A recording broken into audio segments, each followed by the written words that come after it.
ఆ 2 గంటలు పోయింటే 20 బండ్లు వెళ్ళిపోవు కదా. ఆ వెళ్ళిపోకపోయేసరికి మళ్ళీ ఆల్టింగ్ పడా, మళ్ళీ 2000 నష్టం.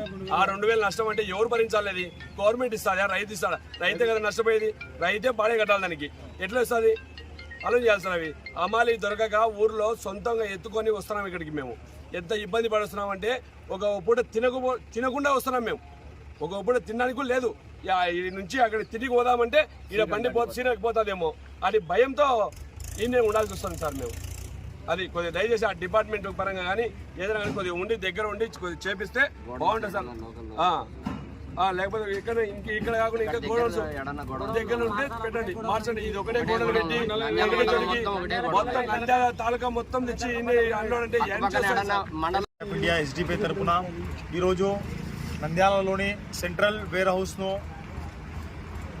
హౌస్కు రావడం జరిగింది. ఇక్కడ చూసుకుంటే రైతుల పరిస్థితి అధ్వానంగా ఉంది. దేశం మొత్తానికి అన్నం పెట్టే రైతులకు ఇక్కడ సదుపాయాలు లేక, ఇక్కడ పరిస్థితులు బాలేక వాళ్ళు పూర్తిగా చాలా వరకు ఇబ్బందులు పడుతున్నారు. ముఖ్యంగా చూసుకుంటే ప్రభుత్వం ఏదైతే రైతులకు పంట గిట్టుబాటు ధర కల్పించిందని చెప్పి ఈ వేర్ హౌస్లకు తీసుకొచ్చి ఇక్కడ డివైడ్ చేసుకుంటున్నారు. వాళ్ళ ఎంత ఘోరం! 4 రోజుల వల్ల జొన్నలు 4 రోజులు దింపడం వల్ల వీళ్ళు వాళ్ళ ట్రాక్టర్ల బాడీగా, లారీల బాడీగా ప్రతిరోజు 2000 తీసుకునే వాళ్ళ యొక్క సగం డబ్బులు, పంట నుంచి వచ్చే సగం డబ్బులు ఈ లారీ బాడీగలకు, ట్రాక్టర్ బాడీగలకు వేయడానికి సరిపోతుంది. దీన్ని తీవ్రంగా ఖండిస్తున్నాము. ముఖ్యంగా ఏదైతే నంద్యాలలో మనకు నంద్యాల జిల్లాలో 2 మంత్రులు ఉన్నారు. 2 మంత్రులు ఉండి కూడా రైతులకు ఈ దుస్థితి ఉంటే చాలా ఘోరం. అట్లీస్ట్ ఇక్కడ ఒక హమాలీలను పెంచాలి. ప్రభుత్వం అనుకుంటే ఒక 500-600 మంది హమాలీలు వస్తే పని స్పీడ్గా జరుగుతుంది. 4 రోజుల్లో జరిగే పని 1 రోజులో అయిపోతుంది.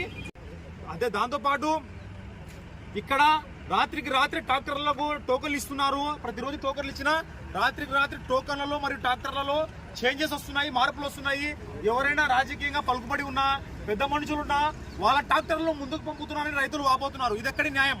ఎవరు ముందొస్తే వాళ్ళు వెళ్ళాలి లోపలికి, అంతేగాని ఒక రాజకీయంగా పలుకుబడి ఉన్న వాళ్ళు రాజకీయ పెద్దల నుంచి ఫోన్లు వచ్చి వాళ్ళ నుంచి గిఫ్ట్లు ఇచ్చి ఇక్కడ అధికారుల దుర్వినియోగాన్ని పాల్పడుతున్నారు. దీన్ని తీవ్రంగా ఖండిస్తున్నాము.